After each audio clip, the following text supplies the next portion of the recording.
Welcome to the January 3rd edition of Markets Demystified from ESOP Advisor, LLC.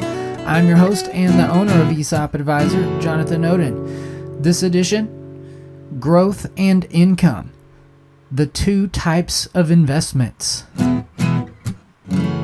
Cash burn. Though cash should be a part of every household's wealth, cash might not be considered an investment.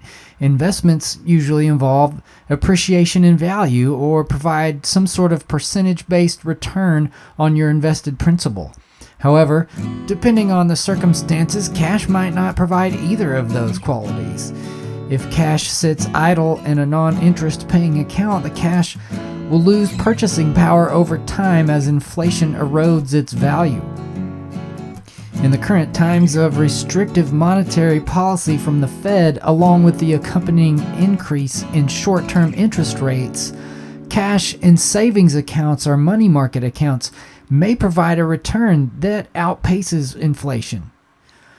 However, once interest rate policy normalizes, prevailing interest rates on savings and money market accounts may fall back below the rate of inflation. Fixed income. Usually, longer dated bonds pay a higher interest rate. For example, a 10-year bond would typically pay a higher interest payment than a 2-year bond. In an era of restrictive policy from the Fed, shorter-term bonds are paying more than longer-term bonds, a situation that is often referred to as an inversion.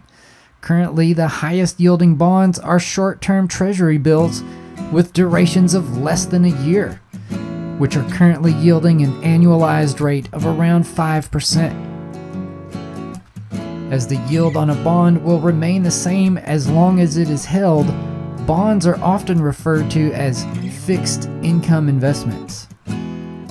Annuities can be another type of fixed income investment, with a guaranteed return over a predetermined period of time.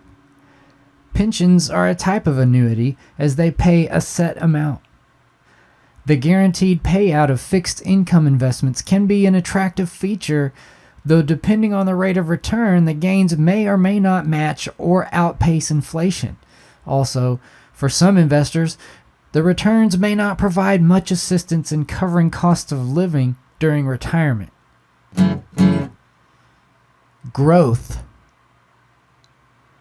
Though investing in companies through owning shares of stock can involve an element of income investing, as some companies pay cash dividends to shareholders, stock market investing is probably most often associated with a growth strategy. A growth strategy seeks to build wealth through appreciation in value. As companies grow and increase their value over time, their share prices may reflect the increase in worth. Instead of receiving regular interest or dividend payments as income, growth investors wait for their holdings to appreciate in value, often over periods of multiple years. Which one? For those who have a larger net worth, the returns received from fixed income may provide enough to cover costs of living during retirement.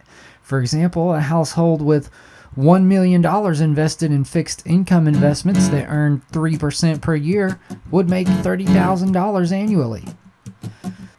Though with only around 10% of households having at least $1 million to invest, many may need returns that exceed those found in fixed income investments to help fill gaps left by Social Security or pensions.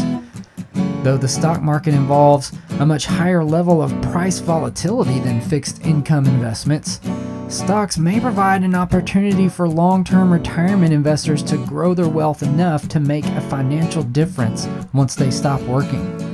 For the last 75 years, the overall stock market has averaged a return of a little more than 8% per year.